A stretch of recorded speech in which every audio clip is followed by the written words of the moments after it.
My name is Kim, and I have been diagnosed with type 2 diabetes. I was diagnosed in August 2020.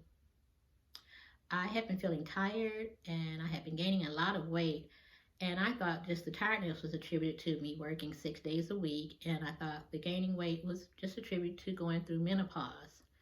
My son suggested that I purchase a glucose meter to check my sugar, and so I decided to do that on a Saturday morning.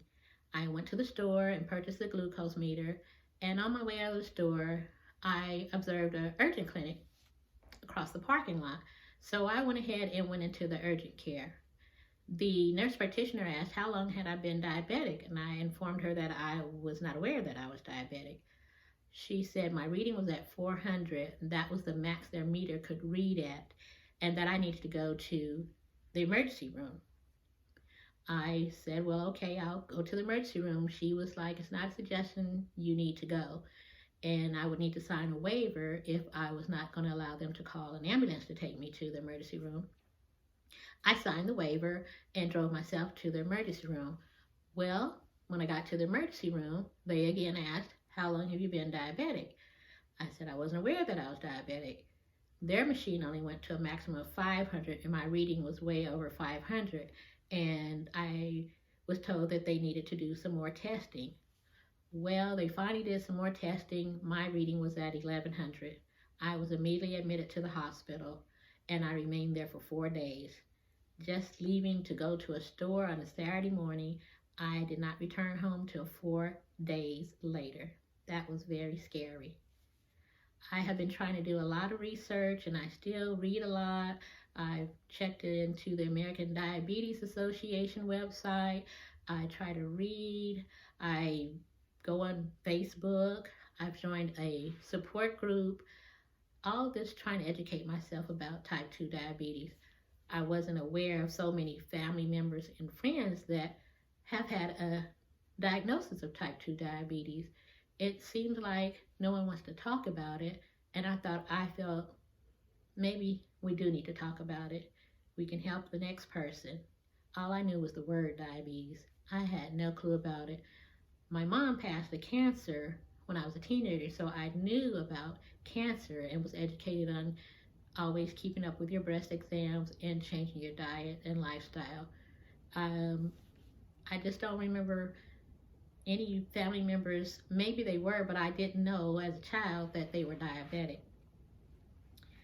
So after leaving the hospital, I am now on insulin, and I have medical expenses to purchase insulin every month. I have a glucose meter, test strips, lancets, and I'm also on medication for blood pressure and cholesterol. It's been a life-changing situation, and I'm getting through this, and I wanted to make this video and maybe future videos to help someone that maybe is going through the same thing and don't know where to begin. It's something, but I'm going to keep on going.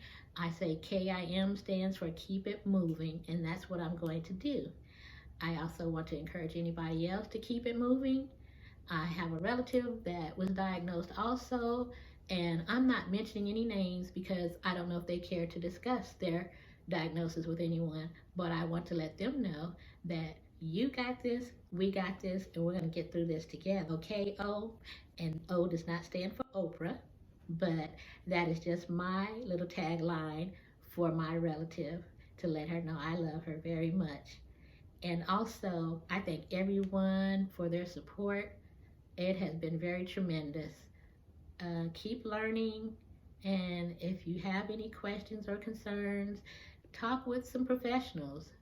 Sometimes you might even need to talk with a professional for mental health.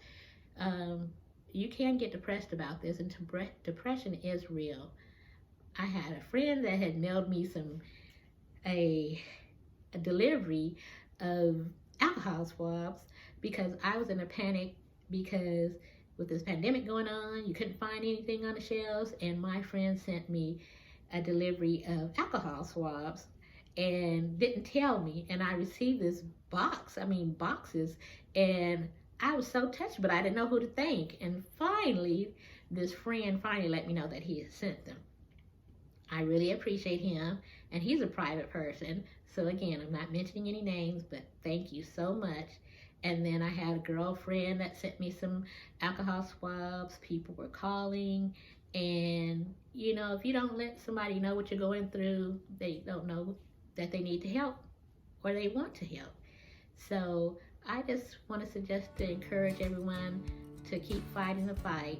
And thank you for listening to me. And take care. And if you like this video, please subscribe and hit the like button. I would appreciate it. And who knows where this will go. Thank you.